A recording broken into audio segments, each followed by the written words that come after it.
Hey YouTube family and GN subs, it's Humberto with some great news. We have really good news, a lot of updates to give you on good news, and we have something really special for you.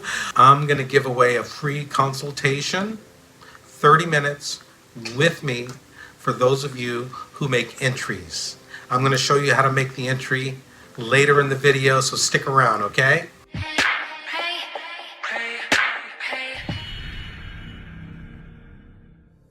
Usually my videos, what we do, I give you good news updates initially, and then the second part of the video, what no one else does. You're not going to find this, folks. You're just not going to find it. I provide you with real-time cases that I'm working on in my office and what is exactly happening at USCIS and State Department. I let you know in real time what's going on. So hey, let's get at it. A lot of stuff. Visa Bulletin, March 2021, really good for filing dates for the employment-based category. I have previous videos we talked about how to go through the Visa Bulletin, what it all means. The filing date is the date basically that you can file an adjustment, or you can start your application with the NVC. You can start that process for filing when the charge for filing becomes current. A really good news is that for most employment-based categories, it is current. Really good news for EB1, India, China, current. All categories in EB1 are current. Why? I think I talked about this a little bit before. There were unused numbers in the family-based categories, so those spill over into the employment-based categories, and so we see that the EB1 is current. Now, what I'm predicting, because of these spillover numbers, EB2, EB3 also in certain categories are going to become current, for those, for Mexico, India, China, Philippines, basically those categories where there's still a little delay in the Visa Bulletin. I got really great news too. That onerous application of self-sufficiency, it's the public charge rule. That's what everyone's talking about. Well, the Supreme Court has agreed to take that up to see whether or not it's going to stay in place. But more importantly, the Biden administration wants to look at it, which is great because I think they're going to get rid of it. Why? We have the old affidavit of support, right? The old affidavit of support says that the sponsor agrees that the individual will not become, a public charge, and they attest to that.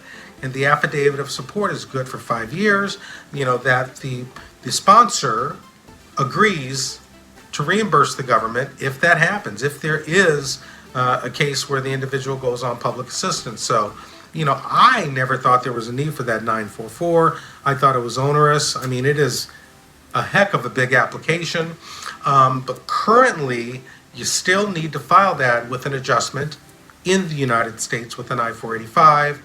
State Department, you do not have to file what's called the DS-5540, no longer required, okay? Currently, it's not required. Let's put it that way, all right? So if you have a case that's pending at the U.S. Consulate, don't worry at this point. You don't have to submit that form. You'll see they won't require it right now, and then you can move forward, all right?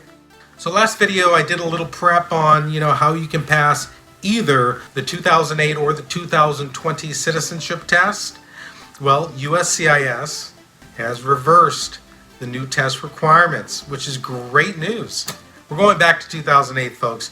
It's the old Citizenship Test, 10 questions, right, as opposed to 20, and you got to get 6 of 10 correct. It's the old exam, 2020, baby. It is back. That is really good news. Now, if you have an application that was filed December 20th to March of 2021, you can actually choose to take either exam, the old exam or the new exam that you've been studying for, because they are substantially different.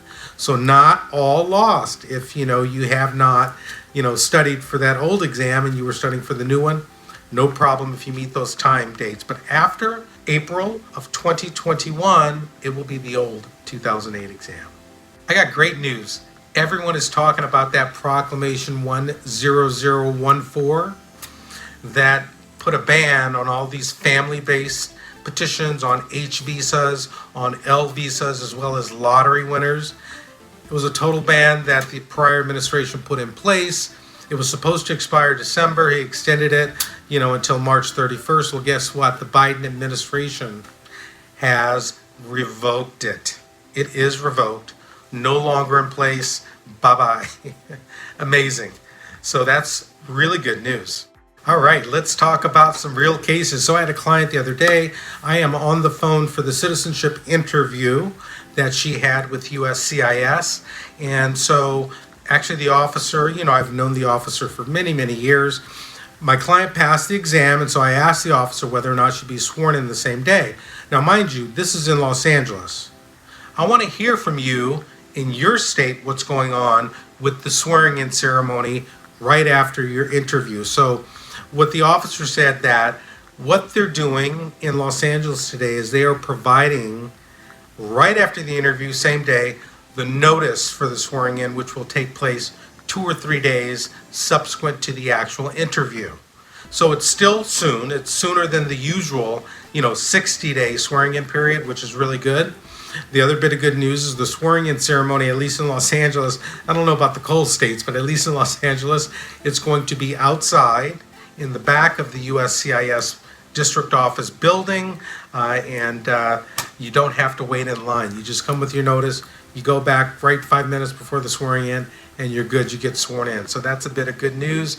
Real cases of mine, folks. You're not going to get this anywhere else. All right, another bit of good news. The I-824. So this is an application to file so you can get the process at MVC started. Let's say, for example, I'm the immigrant, I got the green card in the US, but I have 2 children that are overseas in the Dominican Republic, and I need to get them here. So what I do is I file an I-824, I let them know that I'm getting the green card in the US, and I want these kids to get it overseas. Generally, they were taking a long time before COVID to get approved. I mean, we were looking at 8 months to a year wait. Well, look here, look at this real case in my office. 60-day approval, folks. Outstanding, right? We filed in December, got it approved in February. So hey, I-824s are moving. If you have an I-824 you need to file it now. It looks like it's going to be processed really, really quickly. Another bit of good news. I have been waiting for Ciudad Juarez, the U.S. consulate in Ciudad Juarez, Mexico, to reopen. So have a lot of individuals. Well, folks, it's open. How do I know? Because I got an interview notice for clients of mine. They're coming in now. So Ciudad Juarez, I've confirmed, back open, the largest consulate processing green cards in the world. Okay, is Ciudad Juarez. They're back open, which tells me other consulates are going to be open very soon. All right, as promised, because you guys are so loyal, but I'm so busy, as an immigration attorney, I've been asked over and over again, how can we contact you, Humberto? What's your contact information? Can we schedule a consultation with you? I'm so blessed, to have a real busy practice that I can't do it for everyone. So what I've decided to do is I'm going to give away a free consultation to you guys for your loyalty. My YouTube subs, you guys are wonderful. So I'm going to do this, folks. So here's how you're going to qualify for the entry. There's 5 things you need to do. Number 1, you need to subscribe to our channel. Number 2, you have to like this video. 3, you have to leave a comment below. Each comment equals 1 entry. 10 bonus entries if you share this video with your friends on social media and tag us. Our links to our social accounts are below. The winner will be chosen 1 month from the date this video is published. Both US and international entries are accepted. Hey YouTube family, we appreciate you. I look forward to giving that consultation to you. Hey, click below, like and subscribe. Go to our frequently asked questions. They're awesome, okay? You can get answers from videos that we've published, and that's in our archive. So, hey, you take care. We'll talk to you soon.